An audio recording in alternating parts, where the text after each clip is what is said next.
Friends, बालक और उसकी ईमानदारी। प्रतापगढ़ के एक छोटे से गांव में एक नंदू नाम का एक बालक अपने निर्धन माता पिता के साथ रहता था। एक दिन दो भाई अपनी फसल शहर में बेचकर ट्रैक्टर से अपने गांव आ रहे थे। फसल बेचकर जो पैसा मिला वो उन्होंने एक थैली में रख लिया था। अचानक एक गड्ढा आ गया। ट्रैक्टर उछला और थैली नीचे गिर गई, जिससे दोनों भाई नहीं देख पाए और सीधे चले गए। बालक नंदू खेलकूद कर रात के अंधेरे में अपने घर जा रहा था। अचानक उसका पैर किसी वस्तु से टकराया। देखा तो पता चला कि थैली है। जब नंदू ने उसे खोलकर देखा तो थैली नोटों से भरी हुई थी। वो नोट देखकर हैरान हो गया। वह सोचने लगा कि पता नहीं किसकी थैली है। उसने सोचा कि अगर यही छोड़ गया तो कोई और इसे उठा ले जाएगा। वो मन ही मन सोचने लगा, जिसकी ये थैली है उसे कितना अधिक दुख और कष्ट हो रहा होगा। हालांकि लड़का उम्र में छोटा था और निर्धन माँ बाप का बेटा था, लेकिन उसमें समझबूझ काफी अच्छी थी। वह थैली को उठाकर अपने घर ले आया। उसने थैली को झोपड़ी में छुपाकर रख दिया। फिर वापस आकर उसी रास्ते पर खड़ा हो गया। उसने सोचा कोई रोता हुआ आएगा तो पहचान बताने पर उसे थैली दे दूंगा।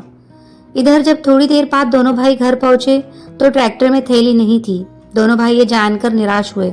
पूरे साल की कमाई थैली में भरी, किसी को मिली भी होगी तो कोई बताएगा भी नहीं। शायद अभी वह किसी के हाथ न लगी हो। यह सोचकर दोनों भाई टॉर्च लेकर रास्ते पर चले जा रहे थे।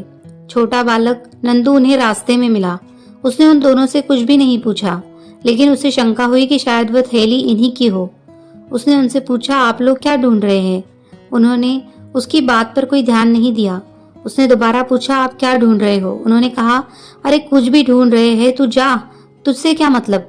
दोनों आगे बढ़ते जा रहे थे। नंदू उनके पीछे चलने लगा। वो समझ गया कि नोटों वाली थैली संभवतः इन्हीं की है। उसने तीसरी बार फिर पूछा तो चिल्लाकर एक भाई ने कहा, अरे चुप हो जा और हमें अपना काम करने दे, दिमाग को और खराब न कर। अब नंदू को पूरा विश्वास हो गया कि वह थैली अवश्य इन्हीं की है। उसने फिर पूछा, आपका कुछ खो गया है क्या? दोनों भाई एकदम रुक गए और बोले। नंदू बोला, क्या गुम हो गया है? वो बोले, हमारी थैली गुम हुई है। नंदू ने कहा, पहले पहचान बताइए। जब उन्होंने पहचान बताई तो बालक उन्हें अपने घर ले गया। टोकरी में रखी थैली उन दोनों भाइयों को सौंप दी। दोनों भाइयों की प्रसन्नता का कोई ठिकाना नहीं था। नंदू की ईमानदारी पर दोनों बड़े हैरान थे। उन्होंने इनाम के तौर पर कुछ रुपए देने चाहे, पर नंदू ने मना कर दिया। बोला, यह तो मेरा कर्तव्य था। दूसरे दिन दोनों भाई नंदू के स्कूल पहुंच गए।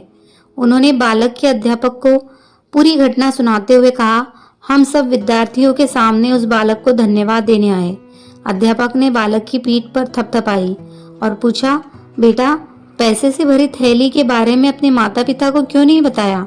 नंदू बोला, गुरुजी, मेरे माता पिता निर्धन हैं। कदाचित उनका मन बदल जाता तो हो सकता है रुपए देखकर उसे लौटाने नहीं देते और ये दोनों भाई बहुत निराश हो जाते। यह सोच मैंने घर वालों को थैली के बारे में कुछ भी नहीं बताया। सभी ने नंदू की बड़ी प्रशंसा की और कहा, बेटा धन्यवाद, गरीब होकर भी तुमने ईमानदारी को नहीं छोड़ा।